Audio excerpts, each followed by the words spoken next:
بسم الله. السلام عليكم ورحمة الله. في هذه الفيديو راح نتكلموا عن التريتمون ولا لا ثيرابي ولا لا بريز ان شارج.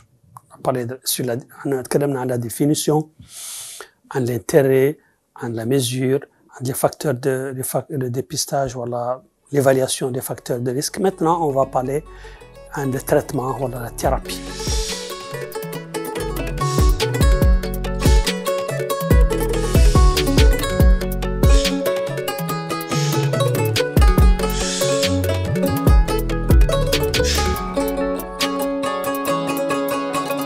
Donc, qui doit on traiter? Quelles sont les personnes chez qui le traitement est nécessaire? أول واحد منهم quand vous avez une pression artérielle qui est supérieure ou égale à 140 sur 90. Bien sûr, nous devons respecter tout les modalités ou les conditions nécessaires pour une bonne mesure de la tension artérielle. هذه une pression artérielle supérieure ou égale à 140-90 قال هذه هنا تعود la mesure وعدلت في البيرو. والله تعود une pression artérielle supérieure ou égale à 135 sur 85 غير lors d'une mesure par MAPA ولا d'une mesure par automesure اللي هي l'ambulatoire à domicile. Donc هذاك les trois situations هما اللي quand vous avez 140-90 ولا 135-85 واحدة من هذه الموداليتي vous débutez le traitement.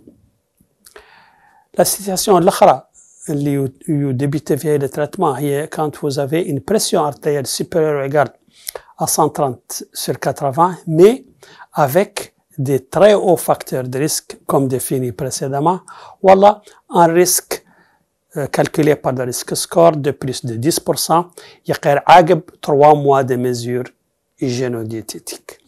Donc هذا هما qui traiter. Maintenant, quels sont les médicaments qu'on peut utiliser pour le traitement de l'hypertension artérielle d'une façon récente? Bon, on va lister ici les différentes classes thérapeutiques, منهم les inhibiteurs de l'enzyme de conversion, ومنهم les agonistes des récepteurs de l'angiotensine 2, les ARA2, ومنهم les inhibiteurs calciques, les inhibiteurs calciques, calcium channel blocker يقولوا لهم, ولا les bêta bloqueurs, ولا les bêta bloqueurs. فهم اللي une classe أخرى قال les diurétiques وأخيرا les spironolactone ou les alpha bloqueurs. هذو هما les différentes classes thérapeutiques disponibles pour la prise en charge de la pression artérielle élevée ou de l'hypertension artérielle. En خارجين des médicaments utilisés dans des situations particulières qui par exemple le méthyldopa اللي يستخدم chez la femme enceinte. Alors, comment traiter maintenant?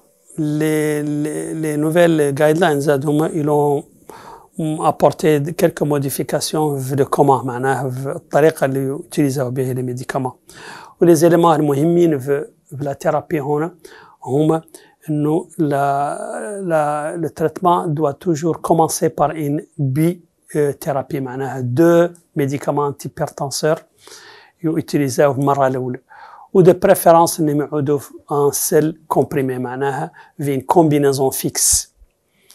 وهاي la combinaison تبدأ ب une combinaison sous forme de bithérapie à petite dose وينزادوا يعدلوا une combinaison à triple où il y a même maintenant des combinaisons quadruples معناها فيها 4 hypertenseurs.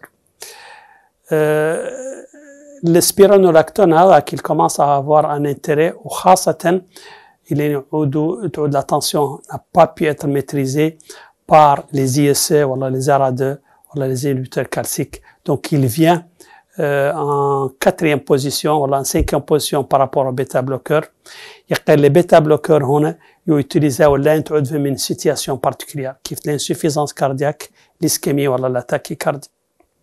Donc, maintenant, يعتبروا des médicaments de première ligne.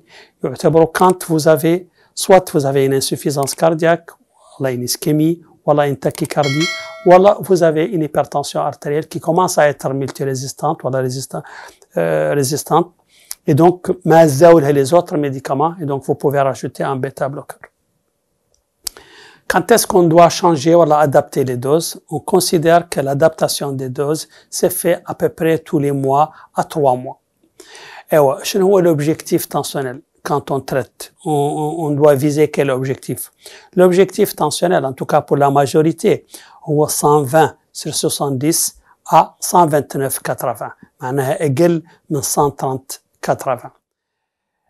هذاك l'objectif tensionnel, il est valable pour tous sauf pour les malades اللي عندهم une hypotension orthostatique ولا خايفين عليهم من l'hypotension orthostatique اللي هم les personnes âgées particulièrement.